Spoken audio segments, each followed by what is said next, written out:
fellow heathens, it's Liz, and I wanted to take some time today to respond to a VR that I've been meaning to do for the last 6 months.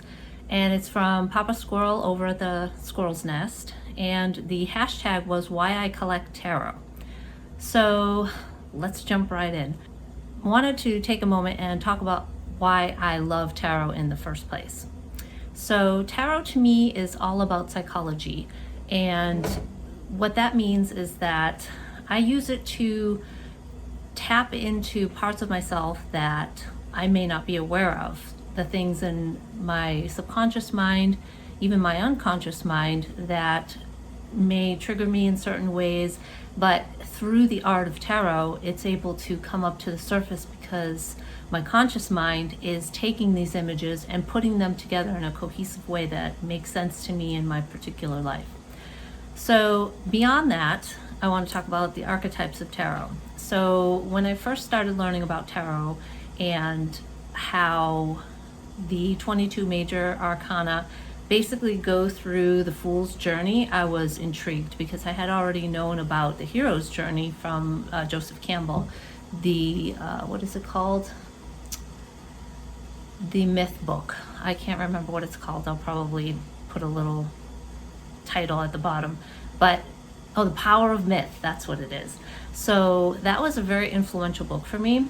And then when I started to dive into tarot, I noticed that there were many things that transcended religion, transcended geographical barriers, transcended centuries, and it all kind of became this universal roadmap to enlightenment. So that was really important to me to kind of investigate that. And the minors were very interesting as well because they kind of tapped into the everyday situations that we go through that might challenge us to become better people in that way. So what tarot does for me is it provides me with everyday guidance. So I try to do a reading, even if it's just pulling a card every day, and it gives me a message that I can focus in on and draw on throughout my day, whether or not the things that I may want to place upon the cards that may happen in that day, whether they happen or not, it's given me something to focus on. And again, going back to psychology, I don't really use it for divining. I don't like to assume that the cards never lie and that the future is fixed. So there are certain readings that I do that, what if I chose this, what might happen? But I always have the power to go back in and change the way I'm approaching a situation or a concept so that I can decide for myself what kind of future I want to have. So I also use it to connect to God, Spirit, the divine, and what I do is I use my shuffling as kind of a meditative process.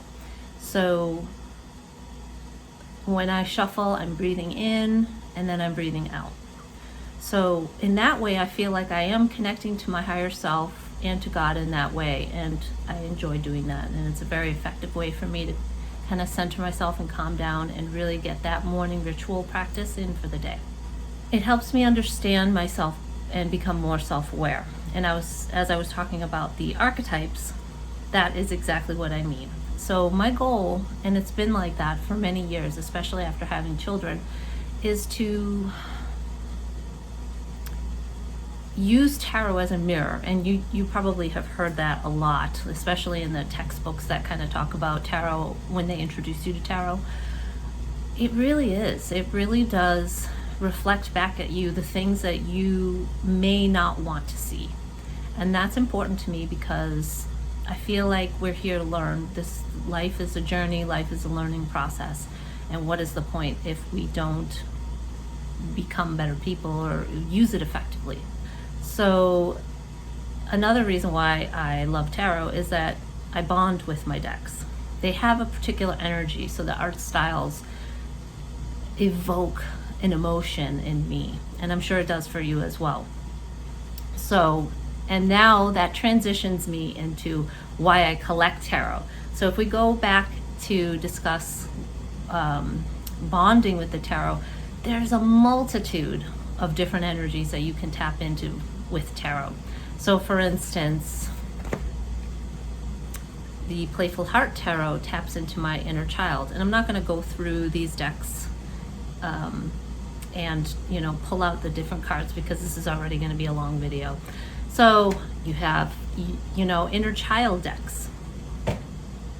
You have decks that are playful and fun and lighthearted and, you know, may also tap into your inner child, but they also deliver kind of a soothing, happy message as well. And they give you those messages in a soft and non-confrontational way when you need it.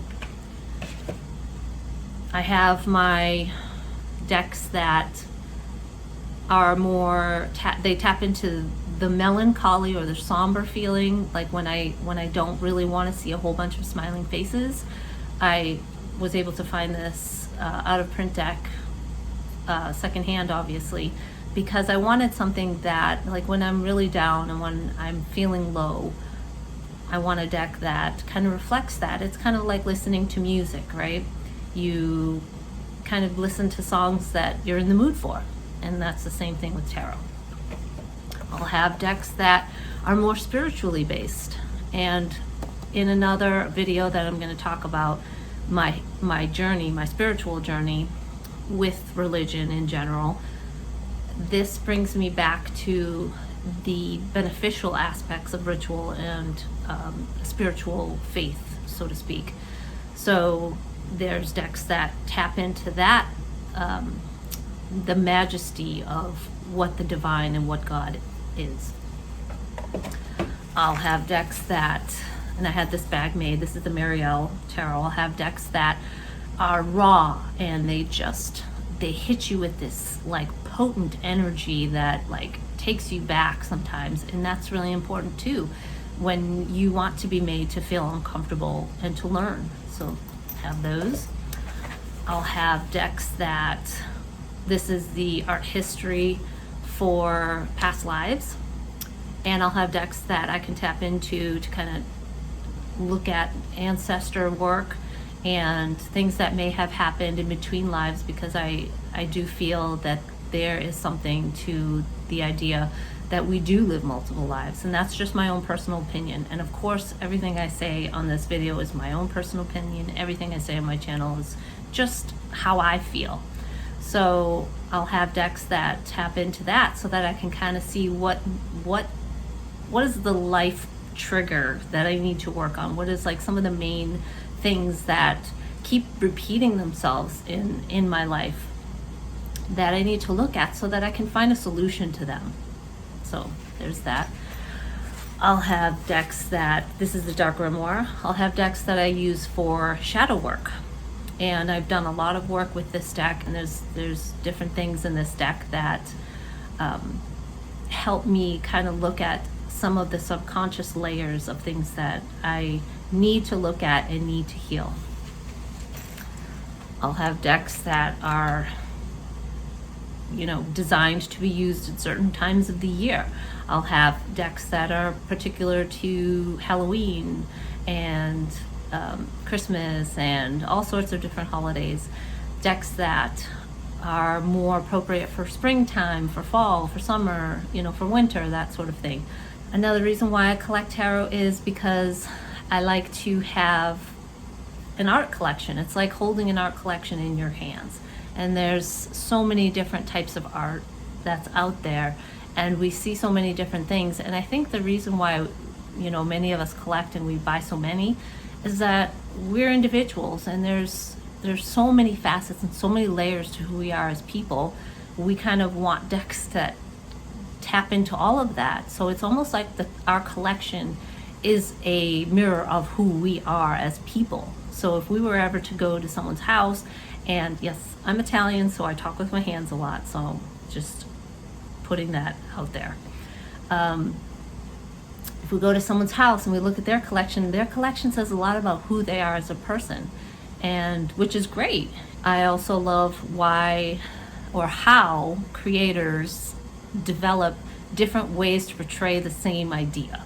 So there's so much symbolism put on these cards, and different creators will depict that in a different way. So it deepens my understanding of the cards, and it deepens it makes my brain work. It makes me look for that symbolism, and I'm like, wow, that's a really cool, new, exciting, fun way to interpret what I thought I knew, And I sometimes think about my retirement someday, and me sitting with a cup of coffee or a cup of tea and just going through my decks, spending some more time. Like right now, of course, I'm a little bit younger than that, and I still have young kids that I have to take care of. So my priorities are different now than they will be then. So I look forward to having more time to devote to deepening my connection with these decks and with my understanding of tarot and myself in general. And that brings us to the shadow side of why I collect tarot. Now, if you've been working with tarot for some time, you know that every card has an upright and a reverse meaning, or a light and a dark, or there's a shadow component to every single card, which is another reason why I love tarot. The fear of missing out. So a lot of us are familiar with FOMO, and we're driven deeply by this idea that if we don't get the deck now, if we kind of like it, but we're not sure, if we don't get the deck now, we might miss out, because these decks don't stick around forever. And which causes some interesting dynamics within the community as far as purchasing and selling, rehoming our decks. And some of us collect just to have all sorts of, different things, whether it be Marseille, whether it be every edition of a particular deck. Some of us want to be able to use our decks more, and some people want to preserve them for the future as an investment. And all of those things are valid reasons to collect tarot. For me, I want to be able to use my decks, and I do think about the value of these decks someday for my children. I'm not sure, I probably would have to give them like an exact list of how to go out and sell these decks, so that they don't just like put them all in a box and say, here you go for $50. I'll be like, turning in my grave, right? So because they're so valuable to us, as people and to the community. So you want to, at least for me, I want to keep my decks in somewhat good condition. There's decks that I use more roughly than others, and there's some that I want to preserve for the future. But the fear of missing out is a real thing in the community, and it's something that I really wanted to highlight with this video. I myself know that I allow myself to be taken by this fear of missing out, and it does drive some of my purchase habits. I think over the last year in 2020, my purchasing has gone up so much, and I think it's because I've been home more, and it was a hard year for many of us, and we were looking for a way to kind of ease the discomfort of what was going on in the world. So shopping can sometimes be used as a distraction from the present moment. And one of my majors in college was psychology, so I'm very much interested in why people do the things that they do. So when I go out and I hop on YouTube and I'm looking at all these walkthroughs, it's a distraction. It's something that keeps me looking for more. And I hope with my channel that I can bring some levity to that, and kind of bring some awareness to that idea that as consumers, we want to be able to temper our spending so that we can develop a deeper bond with the decks that we already have, and buy discerningly. And at least that's what I'm trying to do for myself. And lastly, I feel like I've developed a little bit of an addiction to purchasing tarot. And to me, that's kind of the opposite to what tarot is designed to do. So if you think about the devil card in tarot, it's about vice, it's about the shadow, it's about being drawn into certain behavior patterns that don't serve us, and yet we're happy to be there. We're happy to be in the clutches of this behavior. And only with shining a light on that shadow do we have any hope of climbing out of it. So if you can, not you, but if I can admit that I have a little bit of an addiction to going out there and looking at cool new decks and bringing them in, because how exciting is it when you open your mailbox and there's a new deck and you can go through it. But then it's like we crave that feeling again, and that's the basis of consumerism in general. So if tarot is designed to bring me deeper into myself, I feel like I'm misusing it in a way when I don't use it for that purpose, and I use it to continue to drive forward a shadow or a trigger part within my own self that I'm not yet quite ready to tackle completely. So with this channel, I hope that I can develop that intentionality, and I hope that I can help you deliver that to yourself as well. So thank you so much for joining me today, and I hope you enjoyed this video, and I will see you guys again soon. As always, thanks for watching, and if you found value in this video, please hit the like button and subscribe for more tarot-related content like this. Ring that bell to be notified whenever I upload new stuff, and don't forget to listen closely to the whispers of the heathen within that already has the answer and knows the path that's right for you. Until next time, be brave, be bold, be you. Bye.